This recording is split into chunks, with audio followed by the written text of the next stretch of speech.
Now इस tutorial के अंदर बेसिकली हम लोग समझने की कोशिश करेंगे कि एक्सेल में हमने टोटल परसेंटेज और ग्रेड के लिए फार्मूले क्यों दिए, और स्पेशली ग्रेड का फार्मूला जो हमने इतना बड़ा लेंथी टाइप किया, अगर हम उसकी जगह क्राइटेरिया सेट करके टाइपिंग कर लेते तो शायद हमारा काम जल्दी और बहुत आसानी से हो सकता था। एक्चुअल के अंदर एक्सेल के अंदर जो सबसे इंपॉर्टेंट चीज है वो इसके फार्मूले ही हैं। बहुत सारे लोग एक्सेल को पसंद करते हैं क्योंकि उसमें काम को आसान कर देने वाले फार्मूले मौजूद हैं, जबकि बहुत सारे लोग एक्सेल को अवॉइड करते हैं क्योंकि उन्हें फार्मूले समझ में नहीं आ रहे होते। तो एक्सेल के अंदर जो सबसे पावरफुल चीज है वो इसके फार्मूले।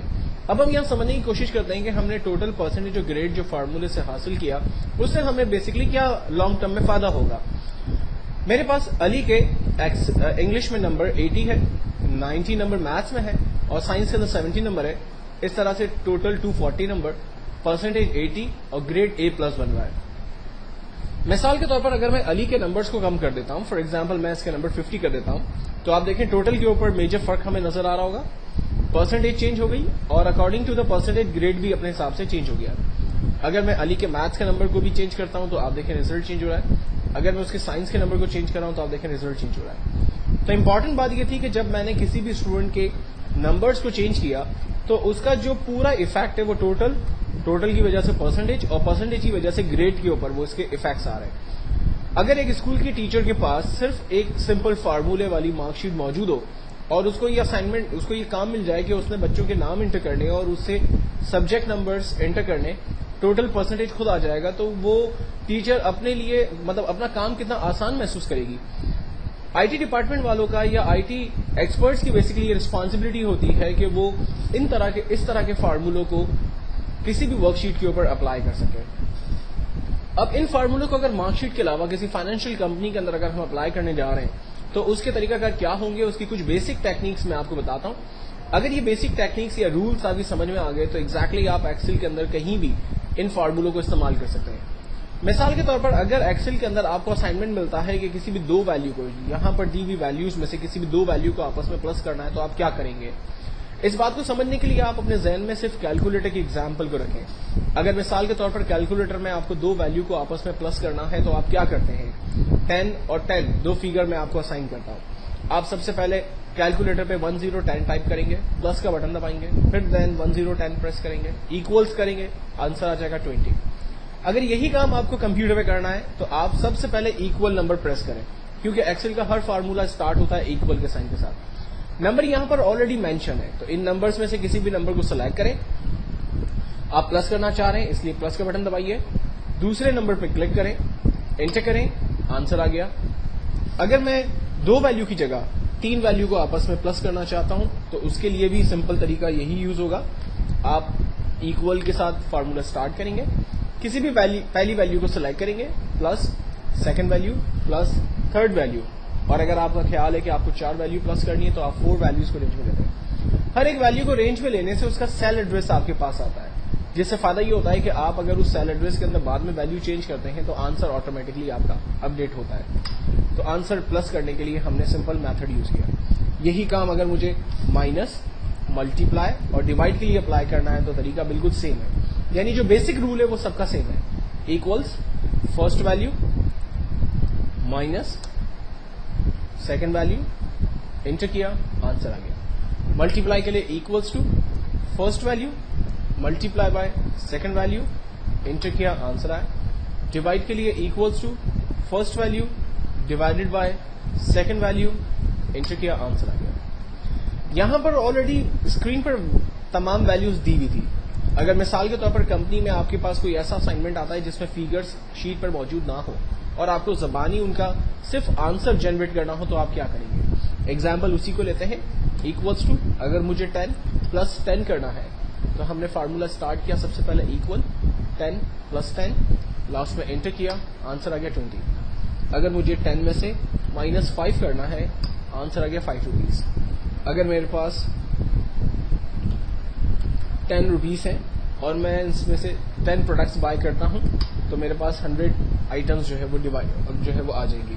अगर मेरे पास 10 रुपीज है और मैं उसको डिवाइड करता हूं 2 के साथ तो मेरे पास आंसर आएगा 5। तो एक्चुअल के अंदर फार्मूले का जो बेसिक रूल है वो बिल्कुल सेम है, इन बेसिक रूल्स को आप सामने रखते हुए अगर एक्सेल पे काम करेंगे तो आपको कभी भी कोई भी प्रॉब्लम नहीं आएगा। फाइनेंशियल कंपनीज के अंदर आमतौर पे यही प्लस माइनस मल्टीप्लाई के फार्मूले यूज होते हैं, अलग अलग तरीकों से यूज होते हैं, जिनको मैं आगे अपने नेक्स्ट ट्यूटोरियल के अंदर डिफरेंट एग्जांपल्स के जरिए समझाने की कोशिश करूंगा। नाउ इन्हीं प्लस माइनस मल्टीप्लाई और डिवाइड के फार्मूलों को फाइनेंशियल कंपनीज के अंदर अगर सैलरी के पैटर्न के अंदर देखा जाए तो वो किस तरह से इस्तेमाल होता है उसको समझने की कोशिश करते हैं। मिसाल के तौर पर मेरी कंपनी के अंदर एक एम्प्लॉय जिसकी बेसिक सैलरी 18,000 रुपीज है,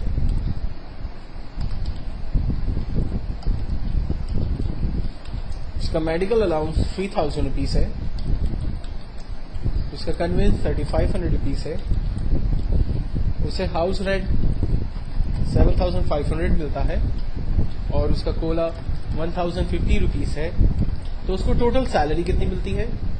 इसका आंसर जनरेट करने के लिए हम तमाम वैल्यूज को रेंज में लेते हैं, जहां हमें आंसर चाहिए वहां तक की रेंज बनाकर ऑटो सम के बटन पे क्लिक करते हैं, हमारे पास उसकी सैलरी टोटल हमारे पास आ जाती है।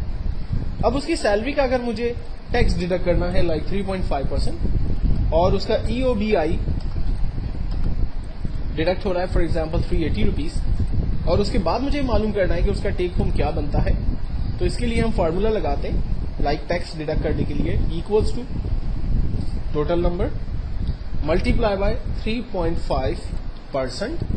आंसर आ गया हमारे पास 1156.75 उसका टैक्स डिडक्ट हो रहा है, जबकि टेक होम इसका equals to salary minus tax minus EOBI, तो जो उसका टेक होम है वो 13513.25 उसका टेक होम बनता है। तो बेसिकली आपने देखा कि फार्मूला वही यूज हुआ प्लस का, माइनस का और परसेंटेज का, जो पहले मैंने आपको आगे सिखाया था। अब कुछ और एग्जांपल्स को यहां पर देखते हैं। फॉर एग्जांपल अगर एक कंपनी का स्टॉक का प्रोग्राम है,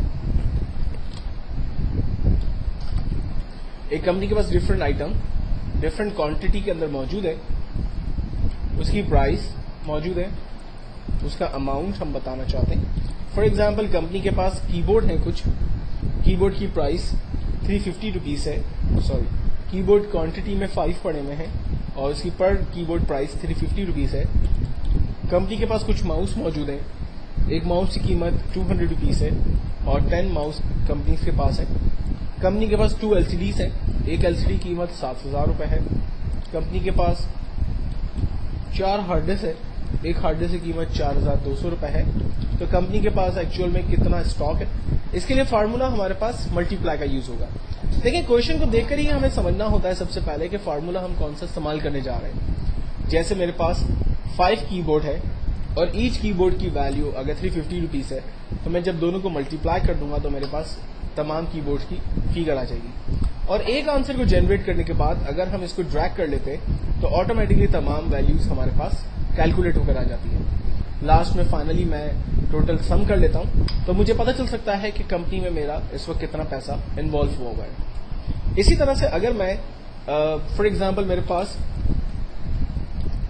10,000 रुपीज पाक रुपीज मौजूद है और मुझे डॉलर बाय करना है और डॉलर की कीमत फॉर एग्जांपल 85.6 रुपीज है, तो मेरे पास हाउ मेनी डॉलर जो है वो मैं ले सकता हूं। तो इसके लिए सिंपल फार्मूला इक्वल्स टू 10,000 को हम डिवाइड कर देते हैं 85.6 रुपीज से, आंसर आ जाएगा हमारे पास 116.82 डॉलर्स हम लोग बेसिकली बाय कर सकते हैं। तो आपने देखा कि बेसिकली वही सारे फार्मूले जो हम लोगों ने ऊपर अपनी मार्कशीट के अंदर डिस्कस किए थे, जब यही फार्मूले फाइनेंशियल कंपनीज के अंदर, स्टॉक के प्रोग्राम के अंदर या पेरोल सिस्टम के अंदर या पेटी कैश प्रोग्राम के अंदर या बैलेंस शीट के अंदर या मनी कन्वर्जन के अंदर यूज हो रहे हैं, तो एक्चुअल में फार्मूले वही हैं, प्लस माइनस मल्टीप्लाई डिवाइड, लेकिन उसकी शक्लें बदल जाती हैं। हमेशा ख्याल रखें कि आने वाले क्वेश्चन को पहले गौर से समझें और उस पर कौन सा फार्मूला इस्तेमाल होगा उसको आप देन इस्तेमाल करें। और फार्मूले को इस्तेमाल करने के लिए हमेशा ख्याल रखें कि आपके जहन में कैलकुलेटर के क्लियर कॉन्सेप्ट्स होने चाहिए। एक्सेल में फार्मूले को इस्तेमाल करने के लिए आप सबसे पहले इक्वल का बटन प्रेस करते हैं, देन उसके बाद फर्स्ट वैल्यू ऑपरेटर और देन सेकंड वैल्यू देकर एंटर करते हैं, आपके पास रिजल्ट जो है वो जनरेट होते हैं। नेक्स्ट फार्मूले में नेक्स्ट ट्यूटोरियल्स के अंदर डिस्कस करूंगा।